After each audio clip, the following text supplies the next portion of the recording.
अब sensible heat और specific heat और लेटेंट हीट ये क्या होता है? हीट तो हीट है, लेकिन इसमें जो है ये प्रकार कैसे आ गया? तो आप समझिए पहले स्पेसिफिक हीट में क्या होता है कि 1 ग्राम भार का कोई भी पदार्थ है और उसका टेम्परेचर 1 डिग्री सेंटीग्रेड बढ़ाने के लिए जितनी ऊष्मा की आवश्यकता होती है, ठीक है, उसे हम क्या कहते हैं? स्पेसिफिक हीट कहते हैं। उस वस्तु का स्पेसिफिक हीट कहते हैं। जैसे कि एक लकड़ी का 1 ग्राम टुकड़ा ले लीजिए और लोहा का 1 ग्राम टुकड़ा ले लीजिए, तो लकड़ी जो है उसका टेम्परेचर 1 डिग्री सेंटीग्रेड क्या होगा? जल्दी नहीं बढ़ेगा, जबकि लोहा का टेम्परेचर, लोहा का जो है ताप 1 डिग्री बढ़ जाएगा। तो दोनों का स्पेसिफिक हीट अलग अलग है कि नहीं है? ठीक है, यानी 1 ग्राम भार का कोई भी यानी अलग अलग जो है वस्तु या एक ही वस्तु जो है उसको 1 डिग्री सेंटीग्रेड ताप पर गर्म करने के लिए जितनी ऊष्मा की आवश्यकता होती है उसे उस पदार्थ का स्पेसिफिक हीट कहते हैं। लकड़ी का स्पेसिफिक हीट अलग होगा, आयरन का स्पेसिफिक हीट अलग होगा, कॉपर का स्पेसिफिक हीट अलग होगा। ठीक है। दूसरा है लेटेंट हीट। लेटेंट हीट का मतलब होता है गुप्त ऊष्मा। लेटेंट हीट का मतलब क्या होता है? गुप्त ऊष्मा। तो गुप्त ऊष्मा में क्या होता है कि 2 प्रकार का होता है, एक गलन की गुप्त ऊष्मा और एक वाष्पन की गुप्त ऊष्मा। तो आप ध्यान दीजिए कि गुप्त ऊष्मा है क्या चीज़, यानी कि तापक्रम परिवर्तन किए बिना, तापक्रम परिवर्तन किए बिना अवस्था परिवर्तन करने के लिए जितनी ऊष्मा की आवश्यकता होती है तो उसे हम क्या कहते हैं? उस पदार्थ का लेटेंट हीट कहते हैं। जैसे कि मान लीजिए आइस का एक टुकड़ा है, तो किस अवस्था में है आइस? ठोस अवस्था में है। जब हम टेम्परेचर इसको बढ़ाएंगे तो इसका अवस्था जो है वो परिवर्तित होगा, ताप परिवर्तन नहीं होगा, ताप नहीं बढ़ेगा, बल्कि क्या होगा? जितने एनर्जी यानी जितना आप ताप देंगे वह सब ताप जो है क्या होगा? टेम्परेचर क्या होगा? वो सब इसको गलाने में खर्च कर देगा। ठीक है। जैसे आप यहीं छोड़ दीजिए एक टेबल पर रखकर, प्लेट में रखकर आइस के टुकड़े को, तो आप देखेंगे कि वो धीरे धीरे गल रहा है और कुछ जो है क्या होता है? वेपर के रूप में ऊपर की तरफ निकलते हुए दिखाई देगा। तो एक गलन की गुप्त ऊष्मा हो गया जो गल रहा है, और एक वाष्पन की गुप्त ऊष्मा हो गया जो वाष्प के रूप में परिवर्तित हो रहा है। तो 2 हो गया कि नहीं? Latent heat. तो तापक्रम परिवर्तन किए बिना, तापक्रम परिवर्तन नहीं हो रहा है, अवस्था परिवर्तन, तापक्रम परिवर्तन किए बिना अवस्था परिवर्तन करने के लिए जितनी ऊष्मा की आवश्यकता होती है उसे हम क्या कहते हैं? लेटेंट हीट कहते हैं। समझ में आ रहा? लेटेंट हीट समझ में आया ना? और लेटेंट हीट 2 प्रकार का हो गया, गलन की गुप्त ऊष्मा और वाष्पन की गुप्त ऊष्मा। ठीक है। अब ये है सेंसिबल हीट यानी गे ऊष्मा। गे ऊष्मा क्या होता है कि गे ऊष्मा में हम क्या करते हैं? जब 2 भिन्न भिन्न तापक्रम वाले पदार्थ होते हैं उनको एक दूसरे के संपर्क में रख देते हैं। ठीक है। यानी कि आप इसको इस प्रकार से डिफाइन कर सकते हैं कि अवस्था परिवर्तन किए बिना, ध्यान दीजिएगा, अवस्था परिवर्तन किए बिना तापक्रम परिवर्तन करने के लिए, अवस्था परिवर्तन किए बिना तापक्रम परिवर्तन करने के लिए जितनी ऊष्मा की आवश्यकता होती है उसे हम क्या कहते हैं? सेंसिबल हीट कहते हैं, गे ऊष्मा कहते हैं। आप उनका हाथ पकड़िए, आप उनका हाथ पकड़िए, ठीक है, हाँ पकड़िए, इस पर पकड़िए, कैसा महसूस हो रहा है? हाँ ठंडक, तो आपको गर्म महसूस हो रहा होगा। क्यों? क्योंकि आपके बॉडी का टेम्परेचर जो है क्या है? ज़्यादा है, तो आपका शरीर का टेम्परेचर उनमें जा रहा है, और आपके बॉडी का टेम्परेचर कम है तो आपके शरीर का टेम्परेचर आप में जा रहा है तो आपको गर्म महसूस हो रहा है, और इनके शरीर से टेम्परेचर निकल रहा है इसलिए इनको ठंडा महसूस हो रहा है। और ये कब तक होगा? जब तक कि दोनों आदमी का टेम्परेचर बराबर ना हो जाए। यानी ऐसे पकड़े रहेंगे तो टेम्परेचर तो परिवर्तन हो रहा है, तापक्रम परिवर्तन हो रहा है, लेकिन अवस्था परिवर्तन हो रहा है। यानी आपका हाथ है तो हाथ है, पैर तो हुआ नहीं। ठीक है। तो सेंसिबल हीट जो है तापक्रम परिवर्तन करने के लिए, मैंने अवस्था परिवर्तन किए बिना, अवस्था परिवर्तन नहीं हो रहा है, अवस्था परिवर्तन किए बिना तापक्रम परिवर्तन करने के लिए जितनी ऊष्मा की आवश्यकता होती है उसको सेंसिबल हीट कहते हैं। ठीक है। क्या कहते हैं? Sensible heat. तो आपको हीट तीनों समझ में आ गया। अब ऊष्मा का स्थानांतरण, ट्रांसमिशन ऑफ हीट, ऊष्मा का स्थानांतरण यानी कि ऊष्मा को एक स्थान से दूसरे स्थान तक ट्रांसमिट करना, ले जाना, लाना, ये सब ट्रांसमिशन के अंतर्गत आता है। ट्रांसमिशन इसी से बना हुआ है ट्रांसपोर्टेशन, ठीक है। जैसे सामान को एक स्थान से ले जाते हैं फिर लाते हैं, इस तरह से। अब देखिए ट्रांसमिशन ऑफ हीट क्या है, जब दो भिन्न भिन्न तापक्रम वाले पदार्थों को एक दूसरे के संपर्क में रखा जाता है। जैसे मान लीजिए दूसरे तापक्रम वाला पदार्थ है, ये दूसरे वाला तापक्रम वाला पदार्थ है, तो जब दो भिन्न भिन्न तापक्रम वाले पदार्थों को एक दूसरे के संपर्क में रखा जाता है तो ऊष्मा उच्च सीमा से निम्न सीमा की ओर प्रवाहित होती है, ठीक है। हमेशा जो है प्रवाह जो है उच्च सीमा से निम्न सीमा की तरफ होता है। जैसे मान लीजिए दो भिन्न भिन्न तापक्रम वाले पदार्थ हैं और इसको हमने क्या किया कि सटा कर, इसको स्पर्श करा कर इस तरह से रख दिया। तो जब दो भिन्न भिन्न तापक्रम वाले पदार्थों को एक दूसरे के संपर्क में रख दिया जाता है तो ऊष्मा उच्च सीमा से निम्न सीमा की ओर प्रवाहित होती है। और तापांतर के कारण, तापांतर मतलब है ताप का अंतर, इसका ताप ज़्यादा है, इसका ताप कम है, तो तापांतर के कारण ऊष्मा का संचरण, संचरण में चलना, तापांतर के कारण ऊष्मा का संचरण ही ऊष्मा का स्थानांतरण कहलाता है, ठीक है। ऊष्मा का स्थानांतरण समझ में आया? ऊष्मा का स्थानांतरण क्या होता है, जब दो भिन्न भिन्न तापक्रम वाले पदार्थों को एक दूसरे के संपर्क में रखा जाता है और ऊष्मा उच्च सीमा से निम्न सीमा को प्रवाहित होती है और तापांतर के कारण ऊष्मा का संचरण ही ऊष्मा का स्थानांतरण कहलाता है, ठीक है। तापांतर इधर क्या होता है, उच्च सीमा है, निम्न सीमा है, इधर से इधर जाएगा, समझ में आया? तापांतर के कारण ऊष्मा का संचरण ही क्या कहलाता है, ऊष्मा का स्थानांतरण कहलाता है, ट्रांसमिशन ऑफ हीट कहलाता है। और यह तब तक होगा जब तक कि दोनों का ताप बराबर ना हो जाए। जब दोनों का ताप बराबर हो जाएगा तो इधर से हीट फ्लो नहीं करेगा, ना इधर जाएगा ना इधर जाएगा, इक्वलेट हो जाएगा, ठीक है। जिस तरह से एक बाल्टी है और बाल्टी में पानी ले लीजिए, आप लोग ऐसे किए भी होंगे, दोनों का सतह एक बराबर है, इसमें पूरा पानी भर दीजिए और एक पाइप से इसमें ऐसे क्या कीजिए, डाल दीजिए, ऐसे खींच दीजिए तो इसमें पानी आने लगेगा अपने आप, इसमें कोई पंप लगाने की ज़रूरत नहीं है। अभी क्यों आता है तो बाद में बताएंगे।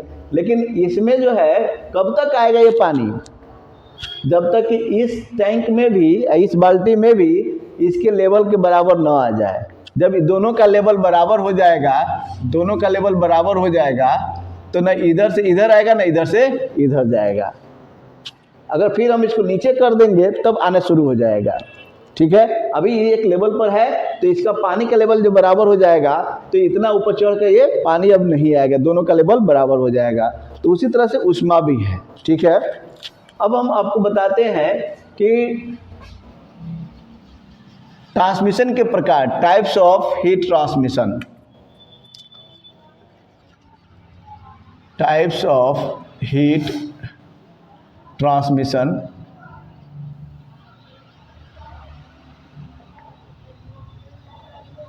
ऊष्मा स्थानांतरण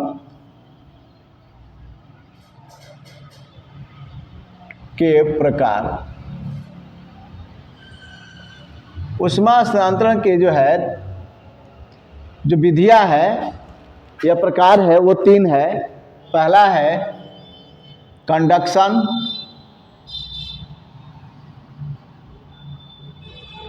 यानी संचालन।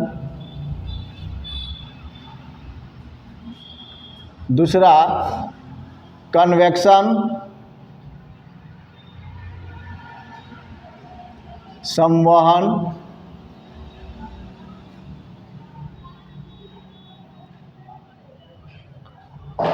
और तीसरा है रेडिएशन, यानी विकिरण, ठीक है। कंडक्शन, कन्वेक्शन, रेडिएशन, यह तीन जो है ऊष्मा का स्थानांतरण के प्रकार है या ऊष्मा स्थानांतरण की विधियां हैं या मेथड्स ऑफ हीट ट्रांसमिशन भी कह सकते हैं। ठीक है, ऊष्मा स्थानांतरण करने की तीन विधियां हैं या तीन प्रकार कह सकते हैं। पहला है कंडक्शन, कन्वेक्शन और रेडिएशन। ठीक है, क्या है? पहला कंडक्शन यानी संचालन, कन्वेक्शन यानी संवहन, ठीक है, और रेडिएशन माने विकिरण। ये तीन विधियां हैं जिसके द्वारा हम ऊष्मा का स्थानांतरण कर सकते हैं। या ऊष्मा स्थानांतरण कितने प्रकार हैं? तो तीन, कंडक्शन, कन्वेक्शन, रेडिएशन। अब हम आपको बताते हैं कि कंडक्शन क्या होता है। ठीक है, मेथड्स ऑफ हीट ट्रांसमिशन या types of heat transmission, transmission के जो है ऊष्मा स्थानांतरण के तीन विधियां हैं जिसमें कंडक्शन, कन्वेक्शन, रेडिएशन। ठीक है, अब हम कंडक्शन के बारे में बता रहे हैं। संचालन, संचालन में क्या होता है कि जब किसी धातु के, जैसे मान लीजिए कि यह धातु है, धातु का छड़ है, तो जब किसी धातु के छड़ के किसी एक सिरे को, मान लीजिए हम इस एक सिरे को या गर्म कर रहे हैं, ठीक है, जब किसी धातु के छड़ के किसी एक सिरे को गर्म करते हैं तो इसमें उपस्थित इलेक्ट्रॉनों के कंपनों का आयाम बढ़ जाता है। आप जानते हैं कि कंडक्टर है तो इसमें इलेक्ट्रॉन होंगे, तो जब हम गर्म करते हैं तो जो उपस्थित इलेक्ट्रॉन है उनके कंपनों का आयाम कंपन करने लगते हैं, कंपनों का आयाम बढ़ जाता है और वे इलेक्ट्रॉन अपने पास वाले इलेक्ट्रॉन को संघट्ट के द्वारा, एक्सीडेंट के द्वारा जाकर टकरा करके ऊष्मा अपना उसको दे देते हैं। ठीक है, और यह क्रिया होती रहती है जिससे छड़ का दूसरा सिरा भी क्या होता है? गर्म हो जाता है। ठीक है, तो इस विधि को कंडक्शन विधि कहते हैं। जैसे कॉपर का पाइप है, एक सिरे को गर्म कीजिएगा तो दूसरा सिरा भी गर्म हो जाता है। गर्म होता है कि नहीं होता है? या लोहे का एक पाइप को या लोहे के एक छड़ को या लोहे की राड को एक सिरे को गर्म कीजिएगा तो दूसरा सिरा भी गर्म हो जाता है। इसी तरह से पूछे कि ये बताओ कंडक्शन मेथड किसे कहते हैं? तो एक लड़का कह रहा था कि जब सर के किसी एक सिरे को गर्म करते हैं तो सर का दूसरा सिरा भी गर्म हो जाता है। हम कहे कि सर की छड़, तो कह रहा है कि नहीं सर, हम कहे सर नहीं लिखाया गया था, छड़ है, छड़। छड़ मतलब क्या होता है? रॉड, पाइप कंडक्टर का। तो वो सर के एक सिरे को गर्म कर रहा था। सर का एक सिरे को गर्म करते हैं तो सर का दूसरा सिरा भी गर्म हो जाता है। ठीक है, तो आप लोग समझ लीजिए छड़ है, सर नहीं। ठीक है, जब छड़ के किसी एक सिरे को, यानी जब किसी धातु के छड़ के किसी एक सिरे को गर्म करते हैं तो छड़ का दूसरा सिरा भी गर्म हो जाता है। ठीक है, छड़ और सर समझ लीजिएगा आप लोग, नहीं तो हमारा ही सिरा बहुत गर्म करिएगा। ठीक है, तो ये कंडक्शन मेथड हो गया। दूसरा है कन्वेक्शन मेथड। क्या है? कन्वेक्शन। कन्वेक्शन मतलब होता है संवहन। इसमें क्या होता है कि पदार्थ अपने जगह को छोड़ के चला जाता है, यानी कि पदार्थ की जो है तीन अवस्थाएं होती हैं, ठोस, द्रव, गैस। तो ठोस केवल जो है, ठोस में जो कंडक्शन मेथड के द्वारा हीट ट्रांसमिशन होता है, लेकिन जो लिक्विड और गैस है उसमें क्या होता है कि कन्वेक्शन मेथड होता है। जैसे पानी हो गया, गैस हो गया, उसमें कन्वेक्शन मेथड के द्वारा हीट ट्रांसमिशन होता है। ठीक है, ऐसे तो पदार्थ की आप लोग भी पढ़े होंगे कि कुल मिलाकर कितनी अवस्थाएं होती हैं? तीन। लेकिन पदार्थ अगर देखा जाए तो 5 अवस्थाएं होती हैं। एक तो जो है क्या होता है? सॉलिड, जो ठोस होता है, और दूसरा लिक्विड। तो लिक्विड के और सॉलिड के बीच में एक और स्टेट आता है, यानी एक और अवस्था आता है जिसको कहते हैं पेस्ट। पेस्ट जानते हैं ना? तो पेस्ट होता है, और फिर उसके बाद लिक्विड से गैस सीधे ना होकर लिक्विड और क्या होता है, गैस से बनने के बीच में एक और अवस्थाएं होती है जिसको वेपर कहते हैं, वाष्प कहते हैं। क्योंकि गैस और वाष्प दोनों अलग अलग है, यानी गैसीय अवस्था का ही रूप है। ठीक है, लेकिन वो गैस नहीं होता है। हम आपको बताते हैं गैस क्या होता है। जैसे गैस जो है दिखाई नहीं देता है। क्यों नहीं दिखाई देता है? दिखाई इसलिए नहीं देता है कि उसके काइनेटिक एनर्जी ज़्यादा होता है और वो दूर दूर उसके अणु होते हैं और उसका प्रतिबिंब हमारे आँख के रेटिना पर नहीं बनता है, इसलिए वो दिखाई नहीं देता है। ठीक है, और अब देखिए हम कहते हैं कि वो उतना दूर दिखाई दे रहा है, और हमारे ऋषि मुनि भी कहते हैं कि जो भी हम बाहर देखते हैं, जो भी चीज़ें हम देखते हैं वो अपने अंदर देखते हैं, बाहर नहीं देखते हैं। जैसे कि आप बाहर दिखाई दे रहा है वो, लेकिन वो बाहर नहीं दिखाई दे रहा है, उसका प्रतिबिंब हमारे आँख के रेटिना में अंदर बन रहा है, ठीक है। और उसका प्रतिबिंब हमारा जब आँख के रेटिना पर बनता है तब वो दिखाई देता है, और जितना हमारे जो है आँख के अंदर उसका प्रतिबिंब बनता है उतना ही दूर वो बाहर रहता है। जैसे एक थाली में या बाल्टी में पानी रख लीजिए और ऊपर से देखिए तो चांद या सूरज दिखाई देता है, तो उस इतने बड़े बाल्टी में वो चांद जितना दूर है, ठीक है, उतना ही गहराई में नीचे बाल्टी में दिखाई देगा। उसी तरह से हमारा आँख के रेटिना पर प्रतिबिंब जो बनता है वो जितना दूर है उतना ही हमारे आँख के अंदर बनता है। उसी के हिसाब से हम उसका डिस्टेंस निर्धारित कर लेते हैं, ठीक है। तो यहाँ जो है कन्वेक्शन माने संवहन। जैसे कि एक केतली है और इस केतली में हम क्या करते हैं, पानी है और इस केतली को गर्म करते हैं, ठीक है। जब गर्म करते हैं, अभी बताए ना कि जब किसी पदार्थ के अणु ऊष्मा के सीधे संपर्क में आते हैं तो उनके अणुओं की गति ऊर्जा बढ़ जाती है। यानी कन्वेक्शन मेथड आप समझिए कि जब किसी पदार्थ के अणु में ठोस छोड़ दीजिए, बाकी सब लिक्विड गैस, जब किसी पदार्थ के अणु ऊष्मा के सीधे संपर्क में आते हैं तो उनके अणुओं की गतिज ऊर्जा बढ़ जाती है और वे अणु उस स्थान को छोड़कर पलायित कर जाते हैं और उससे कम टेम्परेचर का उसी पदार्थ का अणु उस स्थान को घेर लेता है और यह क्रिया लगातार होती है, जिसको हम कन्वेक्शन कहते हैं। जैसे कि यहाँ पर जो पानी के ये अणु है और यह हीट संपर्क में जा रहा है, तो यहाँ पर ये गर्म होगा तो ये बुलबुले के रूप में ऊपर की तरफ उठेगा, ठीक है। ये बुलबुले के रूप में ऊपर की तरफ उठेगा। जब ऊपर की तरफ उठेगा तो ये जगह खाली हो जाएगा। तो ये जब खाली हो जाएगा तो इसी पदार्थ के अणु इस स्थान को फिर ग्रहण कर लेगा, तो फिर ये गर्म होकर फिर ऊपर जाएगा, तो ऊपर वाला इसकी अपेक्षा कम गर्म रहेगा, तो फिर ये नीचे आ जाएगा। इस तरह करके पूरा पानी गर्म हो जाता है, ठीक है। उसी तरह से हमारे शरीर से भी हीट ट्रांसमिशन एयर के द्वारा हो जाता है। हमारा शरीर से जो है हवा टकराता है और हमारा शरीर जो है क्या होता है, हीट स्रोत है, यानी हीट जनरेटिंग मशीन है, ऊष्मा उत्पन्न करने वाला एक साधन है। और जब एयर टकराता है तो हमारे शरीर से टेम्परेचर लेकर चला जाता है और फिर हमारे शरीर में टेम्परेचर कमी हो जाती है, ठंडा इसलिए लगता है, ठीक है। जैसे अब खाना बनाते हैं तो सब्जी बनाते कढ़ाई में तो क्या करते हैं, उसको चलाते हैं। क्यों चलाते हैं? क्योंकि नीचे वाला सतह जब क्या होता है ऊष्मा के संपर्क में आता है और उसको हटाएंगे नहीं तो जल जाएगा, ऊपर वाला कांचे ही रह जाएगा, ठीक है। तो जब चलाते हैं तो नीचे वाला ऊपर चला जाता है, ऊपर वाला नीचे आ जाता है, होता है कि नहीं इस तरह से। तो इस तरह से जो है हीट ट्रांसमिशन जो होता है तो उसको कहते हैं कन्वेक्शन। तो हवा में और प्लस पानी यानी लिक्विड में और हवा में यानी गैस में ये कन्वेक्शन मेथड होता है। तीसरा है रेडिएशन। क्या होता है? रेडिएशन।